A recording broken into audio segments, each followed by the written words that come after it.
امریکی صدر ٹرمپ اور یوکرینی صدر زیلنسکی کے درمیان ٹھیک ٹھاک لفظوں کی جنگ شروع ہو گئی ہے۔ ٹرمپ نے سوشل میڈیا پر کہا کہ زیلنسکی نے امریکہ سے ایک ایسی جنگ میں $350 بلین خرچ کروائے جو جیتی نہیں جا سکتی۔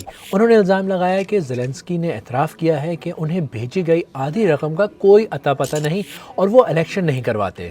صدر زیلنسکی نے کہا کہ صدر ٹرمپ ڈس انفارمیشن کی دنیا میں رہتے ہیں جسے روس سے تقویت ملتی ہے۔ اب تک تو امریکہ یوکرین کی مدد کرتا رہا ہے، لیکن جب سے صدر ٹرمپ آئے ہیں انہوں نے کچھ سخت ڈیمانڈز کی ہیں۔ صدر ٹرمپ کہتے ہیں کہ اگر یوکرین چاہتا ہے کہ وہ ان کی مدد کرتے رہیں تو امریکہ کو یوکرین سے $500 بلین کی معدنیات چاہیے۔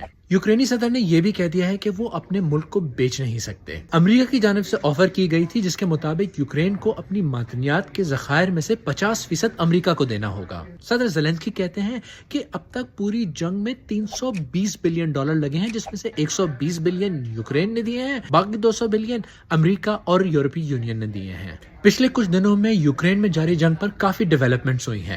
روس اور امریکہ کی سعودی عرب میں بات چیت ہوئی ہے، پھر یورپی لیڈرز کو بلایا ہی نہیں گیا۔ دوسری طرف روسی صدر پوتن کہتے ہیں کہ وہ بڑی خوشی سے پریزیڈنٹ ٹرمپ سے ملیں گے۔ یہ ملاقات یوکرین میں جاری جنگ رکوانے کے لیے ہونی ہے۔